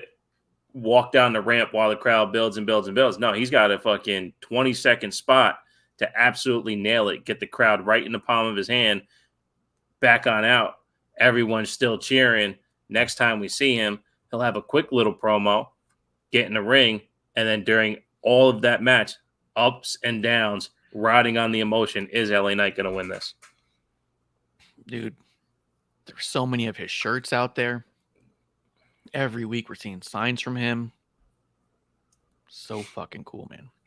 Did you happen to listen to his interview on Cheap Heat from a couple weeks ago? No, I don't really listen to GP. Yeah, well, they did I know every once in a while you rent for some, so I don't know if maybe you went over there for just LA Knight. They asked him about his original stint, the Max Dupree, like all this stuff, even when he went away. Yeah. And he always just said that I had the mindset that if I can connect, I'll get there. Is basically the whole summary of the entire interview. That his goal was to find a way to connect. And yes, the influence here, the influence there. We might have talked about this last time on episode 1. But you see it now where when he was in NXT, I thought he was just over the top, too much fucking character. Jeez, just stop, man. Stop already. Fucking wrestle. Then he gets in the ring and he's like overperforming in the ring. But what he was doing, he was grabbing everyone he could in the crowd. So he was doing a little bit too much for me there. And now that it's toning down here, he's doing just enough for me to just really jump in now. So I'm there now. Let's do it. Let's go. Everywhere you want to go, man, I'll ride with you. And we'll see what kind of stories he can tell, because that's the other thing, too. Once he gets something like a U.S. title, or if it was Money in the Bank, or if it was whatever, or once he gets immediately denied that, what story is he now going to tell, right? Whose time is it? It's LA Knight's time, right? What's next once that time is up? Like the Cody of it all, right? If he was going to win the title, what's the next story? Now that he's lost it, look at this story. So how are we? What's next? I cannot wait to see what's on the other side of this for LA Knight. I honestly think that LA Knight, and I know I've heard a few people actually go back and forth on if he should win the U.S. title or be denied it. Either way, he's going to get over, right? I think that for the first time, I'm hearing about a match with the U.S. title where I go, oh, that could be good for the title, right? The U.S. title I love the work that Austin Theory's doing, but you forget he's got the title a lot of the times. He comes out, he has a good match, he wins, he goes, and you go, okay, he does well on the promos. I thought it was really funny. He was on the commentary, and there was a move set that happened, and Michael Cole says something like, when was the last time we saw anything like that out of our current U.S. champion? And Austin Theory just goes, what? Like, I'm right fucking here, dude. He said something about getting him fired. Yeah. He's like, I'll get you fired. But I like Austin Theory. I don't think he's doing anything for the U.S. title because I think it was so clunky getting it on him. And he looked like such an idiot going on the Money in the Bank that it might be time to change up Austin Theory's trajectory, go a different route, maybe even pop him on Raw or something, I don't know, do something with him that's a little bit different. But I think the idea of having the U.S. title on LA Knight will make the U.S. title cool. I think LA Knight could be the best thing for the U.S. title since Cena. Oh, I mean, it writes itself, right? U.S. champ. Yeah. Absolutely. I would love it. I think you're absolutely correct. I think your take on the U.S. title scene is perfect, because every match that Theory has, we're invested, right? We're like, these matches are awesome, and that's why when no, wrong story. That's the Gunther Drew McIntyre of it all. But even when he was having matches with Lashley and all the versions of all those matches, that's what it was. It was all those versions of those matches. Now, no, the U.S. title does not seem important. Theory does. Theory does seem important. It does seem like when you get in the ring with him, can he be beat? He's not Seth Rollins level, but he is a victory getter. The guy wins matches. So, and he's done that off the strength of being champion, which is great because champions aren't supposed to lose.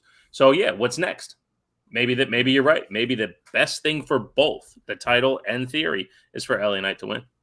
Yeah. I think that in the same way that I think that as much as I like him, I don't think Seth is the guy to elevate that world championship. I think that it's just a thing that Seth has. I think that the opposite for the U.S. title with LA Knight. I think LA Knight is the dude to make the U.S. title important. The same way Gunther elevated the IC title by just being Gunther. Because there was a hard time there with the IC title. There was a lot of flipping around, and we're like, this is starting to feel less important already. And although we liked the champions they had, none of them were able to get it to a point where it's all like, oh shit, yeah, that's the guy and he's a champ. Well, Gunther is that guy and he's the champ. You know what really made that evident, and it's missing from the Roman story, is when Imperium this week were banned from ringside. Gunther beat the shit out of Riddle and won Yeah. definitively. No bullshit. Yeah. Yeah. If those kind of things happen in the Roman story where it's like, oh, okay, he doesn't need the Usos because he is that great. He doesn't need the bloodline because he is that great. Yes. We're not getting that over there. You know what I mean? But that's what solidifies Gunther as this style of champion is even when the shit doesn't happen, he still will fuck you up. And to do it to Riddle on Raw, that definitive, it's like, son of a bitch. Yeah, exactly. Because at the same time, it's like, if you're a bad guy and you can take a shortcut, of course you're going to take a shortcut. But if you don't have to take the shortcut, I'm still going to fucking do the thing. You know what I mean? Like, oh, yeah. It's going to be a little harder. Like, I think that, like you said, Roman should be out there just, hey, no one's allowed ringside, and they don't come out. It's not the whole, like, no one's allowed ringside, but they still come out. Take away everything from him, and then have him still just beat the shit out of somebody who you just didn't think he'd beat the shit out of. And you go, oh, fuck, he doesn't need the Usos. He just doesn't want to work hard if he doesn't have to. You know what I mean? Like, he doesn't want to work for it. The family's here to protect him and the title to make it an easy day at work, you know? But today was a tough day at work, but he still got it done, right? Yeah, I agree with that 100%. Anything else that you saw that you wanted to go over? What are your thoughts on what's happening with Tommaso Ciampa? So that was cut from the Hulu thing. I did see that he was in a match with Bronson. Or no, he came out and interfered with Bronson and Shinsuke. Yes. Ciampa just had a match with Miz. Am I right? Yeah. So that feud kind of blew off. Okay, well, it was going to. Yeah, the feud was gonna blow off. But Bronson interfered with Ciampa, and then Miz got the win. So there was no definitive winner. So during this match with Nakamura and Bronson Reed, Ciampa came out to get some comeuppance and then cost Nakamura the win. Yeah. So Nakamura kicked him in the face. Yeah. So I don't know the point of Bronson, Shinsuke, Nakamura. Who was the third guy involved in that for a while too? Wasn't it Theory for a while? Ricochet. I don't know. I don't understand the point. None of these guys seem to be gunning for anything. It's just constant. This feels the most main event of the whole show. Like main event, the TV show. Yes. Gotcha. Yeah, or Superstars or whatever network exclusive show they were doing. Like when Ricochet and Mustafa Ali had a 4-match or 3-match thing, or maybe it was 7 matches, and they were cutting their own promos on Twitter and then doing the match on main event. Yeah, they were great matches. And yeah, the story they told was pretty cool, but it wasn't for anything. It was just so they could have good matches together because they wanted to. This feels absolutely like that. I don't understand Bronson, Shinsuke, Ricochet, or Ciampa's issues with each other. None of them seem to be gunning for anything at all. None of them seem to be in the way of anybody accomplishing anything. It's just, here's 4 guys we don't know what to do with. We're going to put them in a story here.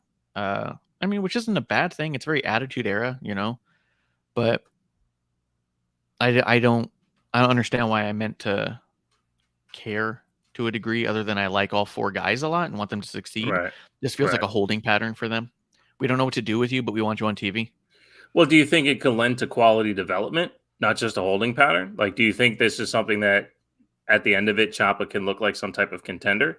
Or do you think they're all just really at that level? I don't know who'd be teaching who here. I think all 4 of these guys are at that level. Okay. Just curious. Because I like how Ciampa looks. Like I said, from day one of him being on the main roster, he's way bigger on Raw than I ever thought he would look. Yeah. And he's coming off as his own entity, a very strong character. Yeah. So, I thought maybe this look with Shinsuke would give us a chance to really invest in him. But I see your point, though. Like, we kind of know what everything's about, so we have to see something of consequence, and we don't really have that here. And who beating who out of those 4 would elevate any one of the others? They're all on the same level, too. Yeah. It's not like Bobby Lashley's involved in this, and you go, oh, shit, if Ciampa gets a win over Lashley, that'd be big. You know what I mean? Yeah. You have 4 guys who are kind of on the same level with similar skill sets, different ages and different experience times, but same elevation, if you ask me. I went to look up to see if Ciampa and Nakamura have ever wrestled against each other. Yeah. And I know you're not a Gargano guy, but what if I told you that in 2016 you can see DIY and Nakamura versus Samoa Joe and FTR? How cool would that have been? Yeah, that's pretty solid. Yeah. And that was back when DIY was facing the Revival in NXT. That was some That's good very shit. forbidden door. Yeah. You know what I mean? Because both sides, there's that line. Everyone's over here, everyone's over there. Absolutely. And so that version, DIY and Nakamura, they tagged together for a while. They also faced Authors of Pain and Bobby Roode, as well as Sanity. During that time, but all on house shows, all on traveling house shows, but they've never wrestled against each other. So that's pretty cool. Just like we got with Ricochet and Nakamura, they've never wrestled each other before this current situation. So, getting these matches are always cool, but I guess I can scale my excitement back to where you are, to where how does this benefit somebody? Because I would like to see more contenders. Yeah. The 4 guys are all great, so you're going to have good matches. You're going to have good stuff. It gets them seen. You get good clips of stuff. But at the end of the day, we're waiting for them to do the next thing. Well, and we also have to pick something, right? Like, are we going to get them on TV or not? And if the non-story, look, Becky and Trish, right? You're not a fan of how it's being executed, but what else would Becky and Trish be doing besides going for a title? I don't need Trish to be doing anything, first off. Well, I know that. I'm just saying in context of what's on TV, what other stories are we getting outside of these title stories? You know what would have been a good story for Becky to be in? A one-on-one story with Zoe, where Zoe's trying to make a name for herself, and she's just going to be that thorn in the side for Becky, where Becky's gunning for the title, she's gunning for Money in the Bank, and Zoe just keeps popping up saying, I'm going to be the one to take down the GOAT. Yeah. And then you don't need Trish at all. Did you see Trish's nose with the mask off on Raw? Yeah. Dude, that thing's still crooked and black and blue, man, but they put a lot of makeup on there. Yeah, they really wanted to make it look safe. Yeah, the kiddo asked, do you think her nose is really broken? I said, I don't know, bud. Like, at some point, you definitely saw the bruising, but it might be healed. And then they did the close-up, and we both go, because that shit turned a little bit there. Absolutely. The only other thing I saw pop up, I wonder what you think about it. Street Profits were waiting on Bobby Lashley, and then they all got into a limo together. I guess there's a rumor that they might redo the Hurt Business with the Street Profits. Here's 100% of my thoughts on it. I can't stand anything about the Street Profits and how goofy they are about everything, and they kind of ruin that segment by trying to make it all about how loud they are. If being with Bobby calms them the fuck down and makes them serious badasses, that would be great. I feel bad for Cedric and Shelton. Yeah. So the first time I saw that segment was on mute. So I saw the gravity of it. I was like, okay, this is really neat. Yeah. And then I listened to it, and you know me, I'm softer on the Street Profits than you are, but I agree with you. You know what I mean? But this time I was like, this is what Marsha's talking about. Yes, they are outside, but there's fucking inside voices, man. You're on camera. It doesn't have to be overacted. Just talk. Talk. But it was so loud. It was so gregarious. There was nothing fucking happening except a car pulling up. Yeah. You're not building anticipation by being louder.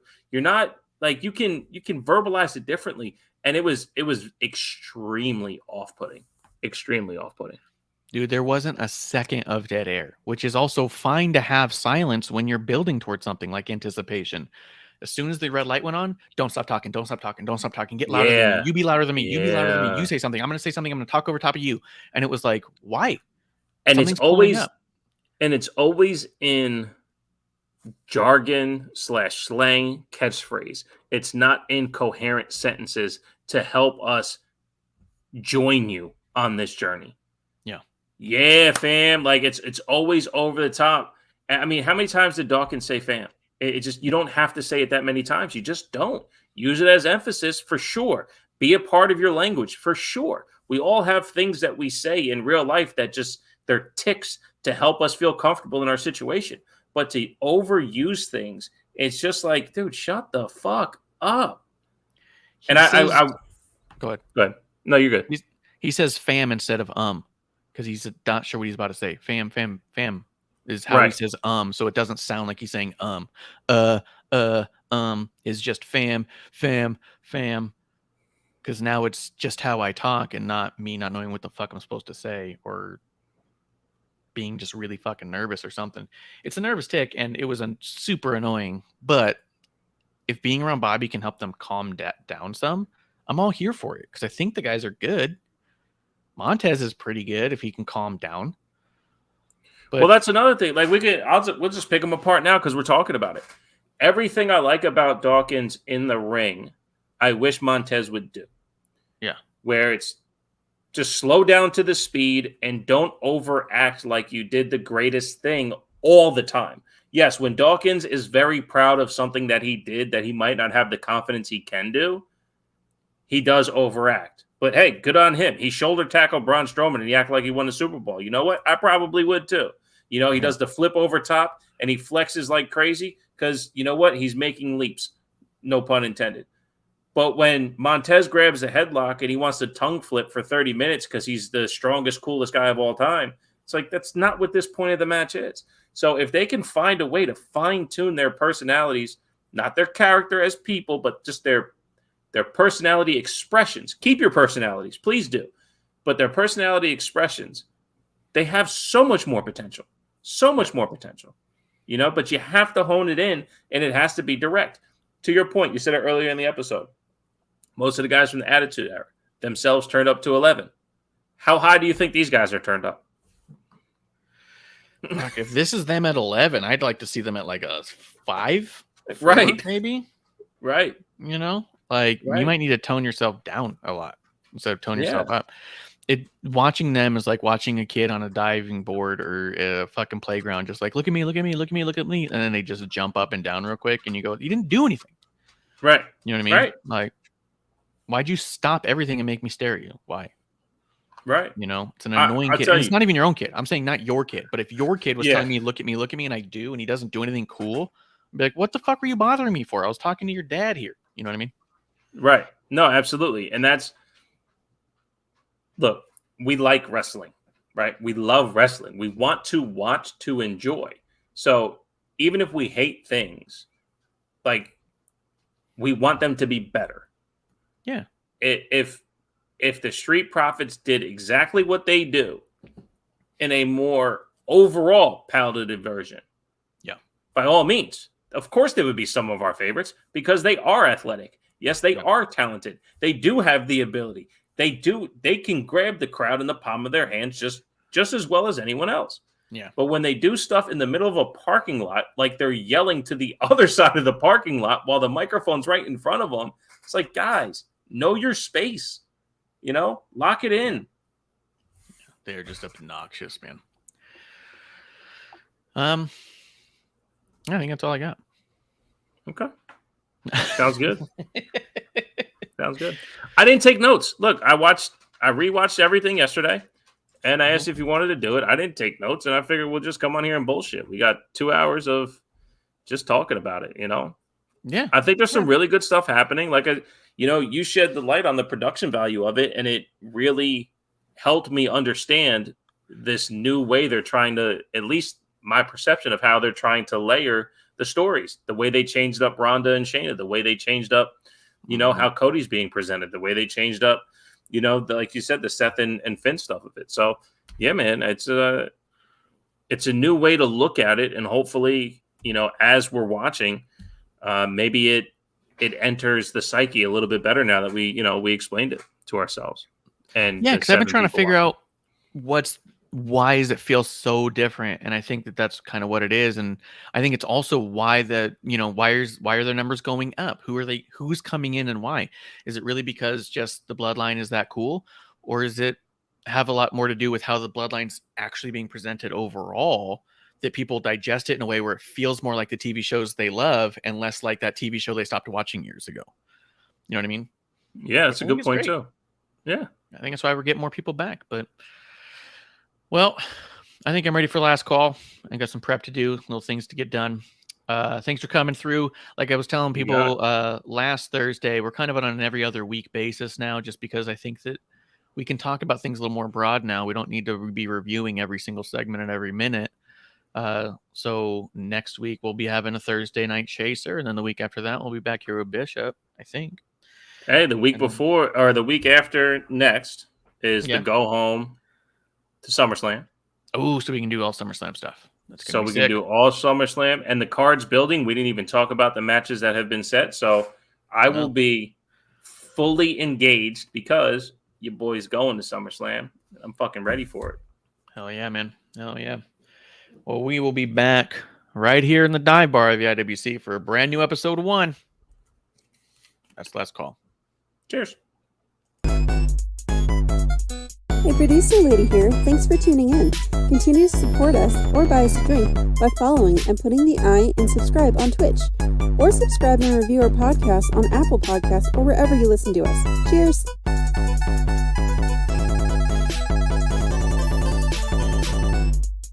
I would never have a drink with wrestling on the rocks.